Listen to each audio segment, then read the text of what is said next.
Hey everyone, thanks so much for joining me for Chronicles in Collecting, where I'm going to open up the Gattaidar from Magic God Hero Legend Wataru, a 45-episode anime series that ran from April 1988 to March 1989. This figure was released in June 2021 as a premium Bandai exclusive and cost 12,000 yen, or about $100 US.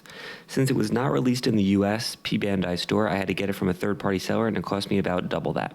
An earlier version of the figure came out in January 2015 for 10,260 yen. So I talked about Mashin Hero Wataru on my last video, but to kind of briefly recap, if you didn't watch that, is that my familiarity with the show comes from playing Super Robot Wars X. I think there was some sort of anniversary of the show, so they kind of made it kind of the main focal point.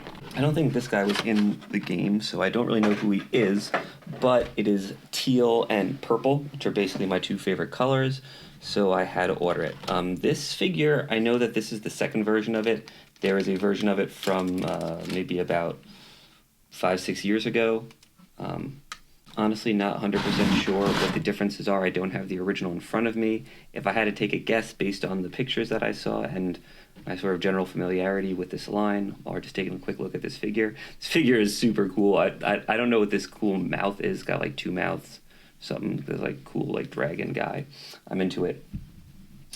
But if I had to take a guess, it's probably this one has more metallic parts, more metallic paint, because I know that that's what they had been doing with a lot of the Mashin hero stuff. So these two guys serve as sort of like his, I guess they're like, must be his henchmen or something, I don't know.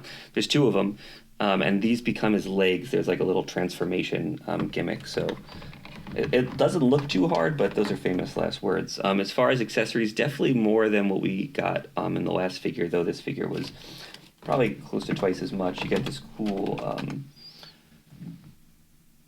sickle or scythe, I'm not 100% sure how you pronounce that. You got a few extra hands, and then you got a stick. Looks like you could only, oh no, this, I think there's two here, so you could pose with both. So yeah, I'm going to transform this guy, hopefully it won't be too long, quickly pose him, and I will be back with some final thoughts.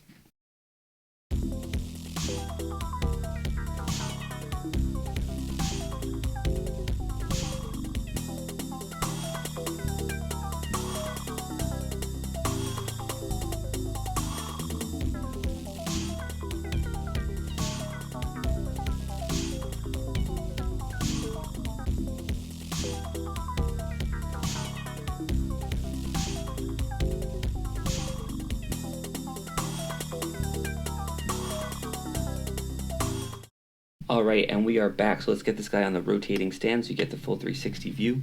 So yeah, I really love this figure. Like I said, kind of getting into it, I didn't really know anything about it except that it had a cool color scheme. But I love the finish of it. I love just kind of the way that the lines are very basic. There's not a lot of detail in the design of the figure, which I think makes the coloring and the design of the figure work really well. I'll compare it to the one I looked at the other day, and maybe you could see the difference. I really like the finish on the figure itself. I'll leave it to S3G to tell me about how toxic that may or may not be. Hopefully not too bad. But yeah, you know, another thing I actually just noticed is that each one of these minion guys actually has a slightly different color, so that's really cool. Transformation was great. The accessories are great. Posing was great. Doesn't need a stand, but it does have the peg for the stand.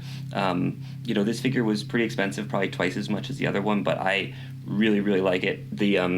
The head opens up here, and you know, you could either have it head open or head closed, and it's got, like I said, this kind of cool dragon mouth in an odd spot, but cool nonetheless. And the arms pull out a little bit, so you get a little bit of extra length there. And you could either, you know, you could either put this scythe part here, you could put this dagger part here, and there's also separate separate sticks, so you could have them separately. All in all, amazing figure, love it. We could see him with his buddy here. So you can see here there's a lot more details, and I just feel like that design just doesn't seem to fit the style that well. Also, this has a very kind of like glossy plastic finish to it, which I think is very typical of the robot spirits, but I'm not a super big fan of. This has a much more matte finish to it versus this part over here that's kind of the same shiny plastic. The closest thing I could relate this to maybe is like some of the Mondo 1/6 scale figures, that type of material. Not quite the like almost chalky texture of the version Ka robot spirits, but it's really nice. Anyway, thanks so much for checking out this video. If you enjoyed it, I'd appreciate a like or subscribe. And if you didn't, tell me about it in the comments. If there's something else you'd like to see, figures, comparisons, whatever, let me know in the comments and I'll see what I could do. I do figure reviews every Wednesday, and that's typically a new figure, hopefully something from the last few weeks. And if I don't have something from the last few weeks, something from the last few months. And then a few Fridays a month, I do older reviews, just kind of going through my backlog.